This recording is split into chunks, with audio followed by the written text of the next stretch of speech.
there is so much expertise in this room, and it's a shame that we didn't get to hear from everybody, but frankly, I don't think we've got the stamina to do that. But there is one person I wanted to hear from. That's Mark Butler. Mark is in a somewhat unique position in being a former superintendent of one of the most important climbing parks in the country. And now he's basically, I mean, I don't want to offend you, but you're basically a climbing bum now, right? Yeah. I mean,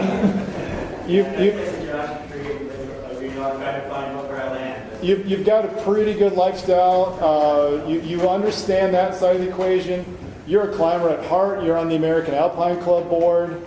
And you had a few observations from our policy discussion.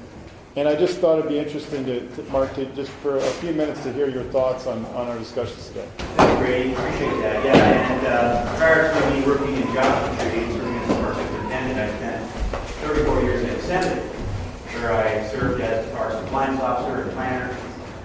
The conversation today has been really interesting and informative. As someone who has actively managed fixed anchors in their career, I've really been enlightened by where we are in regards to the issue.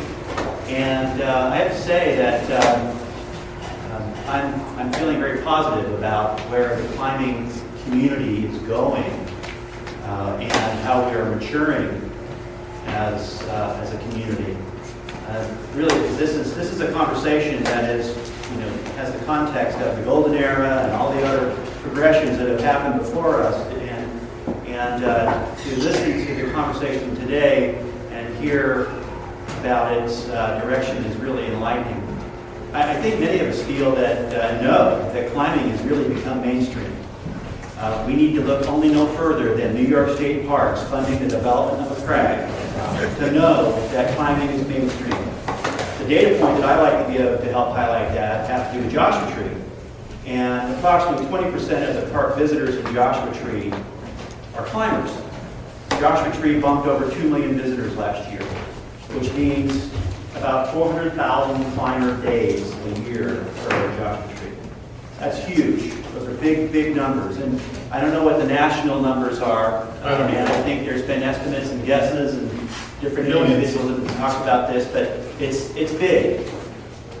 So we are visible, and land managers know of climbing. And it's a central issue for many parks.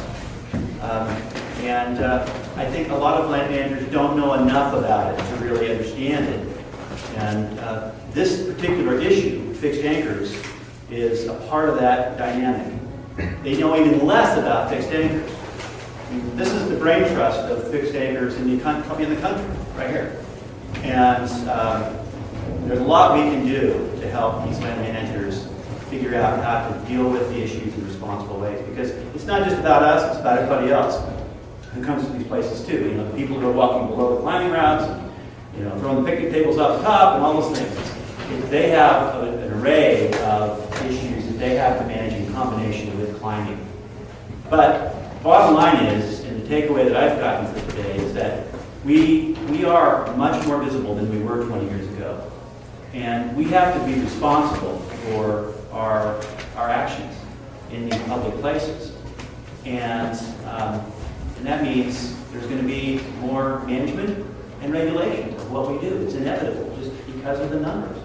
You think of it, it didn't used to be that there were 400,000 climbers a year going to Joshua Tree.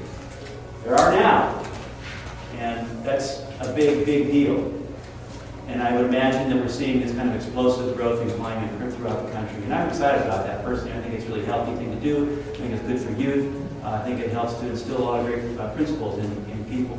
But in that context, I think advocacy really matters. And that's what's going on here today. This is about advocacy.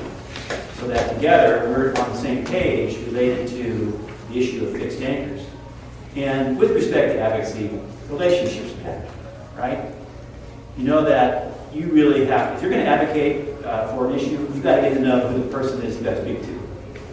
And if the land manager, they're going to want to know that they can trust you and that you have credibility to follow through on what you say you're going to do. Now, right, there's bell curve. Some people are outliers, and we don't want to be judged by the outliers, right? I don't. You know, I don't want the renegades, the road bolters, who go out and do things that are not consistent with the rules. Find me as a person, you know, it's not what I am. But I think we all have a responsibility to be in compliance with the requirements of the agency. If we disagree with them or feel that the decision that they made is wrong, then by golly, we should be working with their processes to change it. We should be inside, sitting at the table, talking about it with them, helping to bring them up to speed, communicate with them about the important things that they need to know about to make a decision. A compliance officer at the regional office in San Francisco once told me, he said, "Mark, embrace the process, and the process will set you free." That's the bureaucrat dream right there. That's true. You know, we might not get everything we want, but if we're at the table, involved in the process, and playing the game the way it's supposed to be played, the way that the land manager is expected, we will get a lot of what we want as a user group. There was a time in National Park Service circles when the most revered access organization was the National Enforcement Association. And times have changed.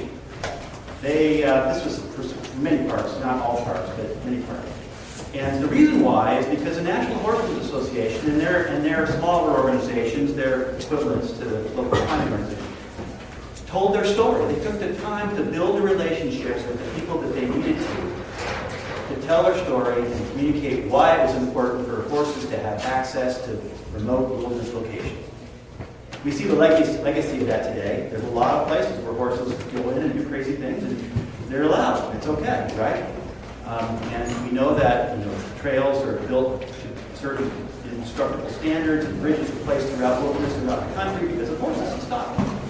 So be it. They were effective because they learned how to tell their story. They're elected and agency officials, and they worked it for many, many years.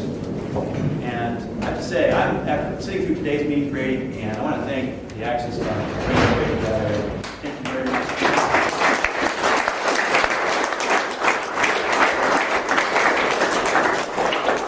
I'm very optimistic about the future of climbing on public lands and what it can do for us as a culture. And keep up the good work. And thank you for making it happen. Thanks, Mark.